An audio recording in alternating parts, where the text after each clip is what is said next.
Hello, നാടൻ ഊട്ടുപുരയുടെ പുതിയ വീഡിയോയിലേക്ക് എല്ലാ കൂട്ടുകാർക്കും സ്വാഗതം. അപ്പോൾ പതിവ് പോലെ ഇന്ന് വെളുപ്പിനത്തെ വ്ളോഗല്ല കേട്ടോ. അപ്പോൾ ഇന്ന് സൺഡേ ആണ്. കുറച്ച് താമസിച്ചിട്ടാണ് ഭക്ഷണമൊക്കെ ഉണ്ടാക്കാനായിട്ട് തുടങ്ങുന്നത്. അപ്പോൾ നാട്ടിൻപുറത്തെ ശൈലികളും നാടൻ ഭക്ഷണമൊക്കെ ഇഷ്ടപ്പെടുന്ന കൂട്ടുകാരാണെങ്കിൽ ചാനലൊന്ന് സബ്സ്ക്രൈബ് ചെയ്യണേ. അപ്പോൾ ആദ്യം തന്നെ അരിയൊക്കെ കഴുകി അടുപ്പത്തിട്ട് ചോറ് വേകാനായിട്ട് വെച്ചിട്ട് മീൻ വാങ്ങിച്ചിട്ട് വന്നിട്ടുണ്ടായിരുന്നേ. അപ്പോൾ ഇന്ന് മീൻകറിയാണ് വയ്ക്കാനായിട്ട് പോകുന്നത്. അപ്പോൾ ഞാൻ മീൻ വെട്ടാനായിട്ട് പുറകുവശത്തെ മുറ്റത്തേക്ക് പോകുന്നതാണ് കേട്ടോ.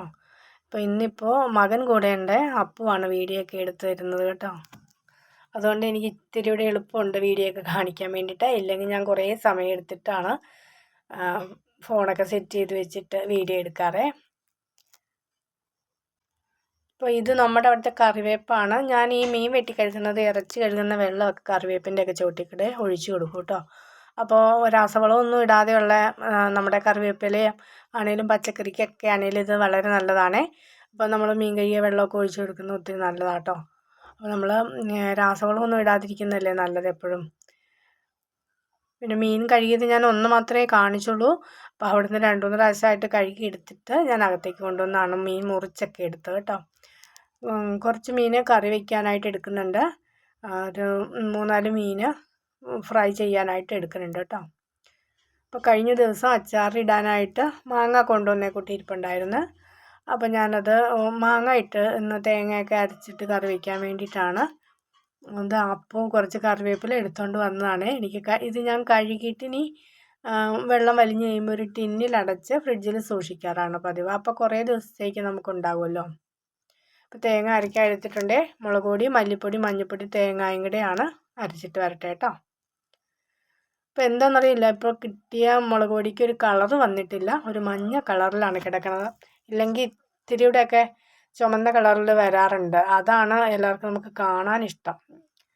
മഞ്ഞ കളറിൽ ഇങ്ങനെ കറി കിടക്കുമ്പോൾ നമുക്ക് വേറൊരു ഒഴിച്ച് കറി പോലെ തോന്നുള്ളൂ. ഒരു മീൻ കറിയുടെ ഒരു ഇത് തോന്നില്ല അല്ലേ. ഇപ്പോൾ ഒരു ചെറിയ കഷ്ണം ഇഞ്ചിയും 2-3 അല്ലി വെളുത്തുള്ളിയും കൂടെ ചതച്ചിട്ടിട്ടുണ്ട്. അപ്പോൾ അത് അരപ്പൊക്കെ തിളച്ച് വന്നിട്ടുണ്ട്. ഇനിയിപ്പോൾ നമുക്കതിലേക്ക് മീൻ കഷ്ണം പെറുക്കിയിടാം. മീനെല്ലാം ഇട്ടിട്ട് ഒന്നുകൂടെ അടച്ച് വെച്ചിട്ട് നമുക്ക് വേവിക്കാനായിട്ട് വയ്ക്കാം കേട്ടോ. അപ്പോൾ കൂട്ടുകാരൊക്കെ മീൻകറി ഇങ്ങനെയാണോ വയ്ക്കാറ്? തേങ്ങ അരച്ചിട്ടാണോ വയ്ക്കുന്നത്? അധികം മുളക് പൊടി മല്ലിപ്പൊടിയൊക്കെ മൂപ്പിച്ചിട്ടാണോ വയ്ക്കുന്നത്? എങ്ങനെയാണെന്നൊന്ന് കമൻറ്റ് ചെയ്യണം കേട്ടോ. അപ്പോൾ മീൻ പെറുക്കി ഇട്ടിട്ട് കുറച്ച് കറിവേപ്പിലയും കൂടെ ഇട്ടിട്ട് ഞാൻ മൂടി വെച്ച് തീയൊക്കെ കൂട്ടി വെച്ചിട്ട് ഇനിയും കുറച്ച് കപ്പ പൊളിച്ചെടുത്തിട്ടുണ്ടായിരുന്നേ. അപ്പം സൺഡേ ഒക്കെ ആകുമ്പം നമുക്ക് മീൻകറി ഇറച്ചിക്കറിയൊക്കെ ഉള്ള ദിവസം നമ്മൾ കപ്പ ഉണ്ടെങ്കിൽ വേവിക്കാറുണ്ട്. എല്ലാവർക്കും കപ്പയൊക്കെ ഇഷ്ടമാണ് കേട്ടോ. ചില ദിവസം ചെണ്ടൻ കപ്പ, അതായത് മുറിച്ച് പുഴുങ്ങാറാണ്. ഇന്ന് കൊത്തി നുറുക്കി എടുക്കുക ചെയ്തത്. ചെറിയ കഷ്ണങ്ങളായിട്ട് നമുക്ക് അരപ്പൊക്കെ അരച്ചിട്ട് വേവിക്കില്ലേ, അതുപോലെ കപ്പ വേവിക്കാൻ പോകുന്നത് ചെറിയ ഇഡ്ഡലി പാത്രത്തിലേക്ക് കഴുകി വെച്ചിട്ട് നമ്മൾ ഗ്യാസിൽ വെച്ചാണ് വേവിക്കാനായിട്ട് പോകുന്നത്. അപ്പോൾ എനിക്ക് മീൻകറി വാങ്ങുമ്പോഴത്തേക്കും അതിൽ മീൻ ഫ്രൈയും കൂടെ ചെയ്തെടുക്കാൻ വേണ്ടിയിട്ടാണ് കേട്ടോ. അപ്പോൾ കപ്പ വേവിക്കാനായിട്ട് വെച്ചിട്ട് പിന്നെ അതിന് തേങ്ങ ചെറുതായിട്ട് ഒതുക്കിയും കൂടെ എടുക്കുന്നുണ്ട്. അപ്പോൾ അത് വീഡിയോ എടുക്കാനായിട്ട് പറ്റിയിട്ടില്ല കേട്ടോ.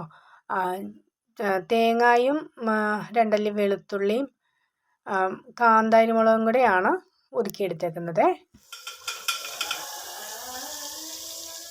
മീൻ ഫ്രൈ ചെയ്യാൻ വേണ്ടിയിട്ട് മുളക് പൊടിയും മഞ്ഞൾപ്പൊടിയും ഇഞ്ചിയും വെളുത്തുള്ളിയും പേസ്റ്റും കൂടെ ചേർത്ത് കുരുമുളക് പൊടിയും കൂടെ അല്പം വിതറിയിട്ടാണ് എല്ലാം കൂടി ഒന്ന് നന്നായിട്ട് തിരുമ്മി എടുക്കുന്നുണ്ട് കേട്ടോ.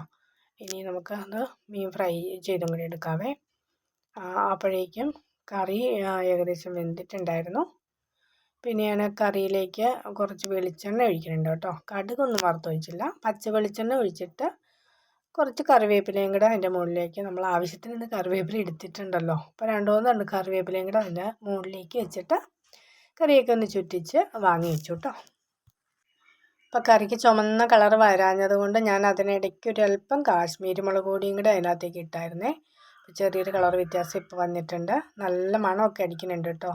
എന്തായാലും മാങ്ങയൊക്കെ ഇട്ട് തേങ്ങ അരച്ചൊക്കെ ഇങ്ങനെ വെക്കുന്നതിന് നല്ലതാണ് കേട്ടോ. അപ്പോൾ മീൻ ഫ്രൈ ചെയ്യാനായിട്ട് വെക്കുവാണേ. അതിന് വേണ്ടിയിട്ടാണ് ഞാൻ ഇരുമ്പ് ചീനിച്ചട്ടി എടുത്തത്. നമ്മൾ ഗ്യാസിൽ വെക്കുന്ന പാത്രമൊന്നും അടുപ്പിലേക്ക് വെക്കാൻ പറ്റില്ലല്ലോ. അപ്പോൾ ഇങ്ങനെയുള്ള ചില കാര്യങ്ങൾക്ക് മാത്രം, പിന്നെ കായ വറുക്കും അങ്ങനെയൊക്കെ ചെയ്യുമ്പോഴാണ് ഞാൻ ഇരുമ്പ് ചീനിച്ചട്ടി ഉപയോഗിക്കാറ് കേട്ടോ. എപ്പോഴും ഒന്നും ഇങ്ങനെ എടുക്കാറില്ല. അപ്പോൾ മീനെല്ലാം ഒന്ന് എണ്ണയ്ക്കകത്ത് നിരത്തിയിടുവാണേ.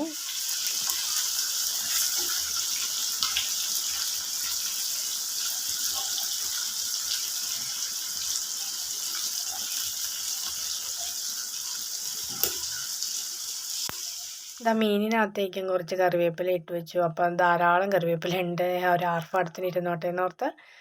അപ്പോൾ ഈ ഒഴുക മീനില്ലേ, ചെറിയ മീൻ, അത് വറുക്കുമ്പോൾ ഈ കറിവേപ്പില ചേർത്ത് വറുത്ത് നോക്കിയേ, നല്ല ടേസ്റ്റാണ് കേട്ടോ ആ മീൻ വറുത്തതിന്. അപ്പോൾ അതാ മീൻ വറുത്ത് വന്നിട്ടുണ്ട്. അപ്പോൾ അതൊന്ന് മറിച്ചും കൂടി ഇട്ട് കൊടുക്കുവാണേ. അപ്പോൾ ഈ മീൻ മറിച്ചും കൂടി ഇട്ട് കൊടുത്തിട്ട് വന്നു കഴിയുമ്പോഴത്തേക്കും നമുക്കിതാ കപ്പ ആയിട്ടുണ്ട്. അരപ്പൊക്കെ ചേർത്തായിരുന്നു കേട്ടോ, അതിൻ്റെ വീഡിയോ എടുക്കാൻ പറ്റിയിട്ടുണ്ടായിരുന്നില്ല, എല്ലാം കൂടെ തിരക്ക് പിടിച്ച് ചെയ്തുകൊണ്ട്. അപ്പോൾ കപ്പ അരപ്പൊക്കെ ഇട്ട് വെന്ത് വാങ്ങിക്കൊണ്ടുവന്നു. ഇനി കപ്പ നന്നായിട്ടൊന്ന് ഇളക്കട്ടെ കേട്ടോ. അപ്പോൾ ഇതുണ്ടല്ലോ, നല്ല നൂറുള്ള കപ്പയാണ്. നൂറുള്ള കപ്പ എന്ന് പറഞ്ഞാൽ നല്ല, അത് ഇളക്കിയൊക്കെ വരുമ്പോഴത്തേക്കും നല്ലൊരു പശപ്പ് പോലെ ഇരിക്കും. അപ്പോൾ കഴിഞ്ഞ ഒരു ദിവസം വേവിച്ചപ്പോൾ ഞാനത് ആദ്യം ഒന്ന് വേവിച്ചിട്ട് വെള്ളം ഊറ്റി കളഞ്ഞിട്ട് പിന്നെ ഒന്നുകൂടെ തിളപ്പിച്ചൊക്കെയാണ് വേവിച്ചത്. ഇന്ന് പക്ഷേ നേരിട്ട് അങ്ങനെ വേവിച്ച് ഊറ്റിയിട്ട് അരപ്പൊക്കെ ഇടുവാട്ടോ ചെയ്തത്. ഇതുണ്ടോ, നന്നായിട്ടങ്ങ് കുഴകുഴാന്നായി പോവാട്ടോ. അപ്പോൾ ഫുഡ് വിളമ്പുന്ന വീഡിയോ ഒന്നും എടുക്കാൻ പറ്റിയിട്ടില്ല. അപ്പോൾ ഇന്നത്തെ വീഡിയോ ഇതുവരെയുള്ളൂ. അപ്പോൾ ഇതുവരെ വീഡിയോ കണ്ട എല്ലാ കൂട്ടുകാർക്കും നന്ദി.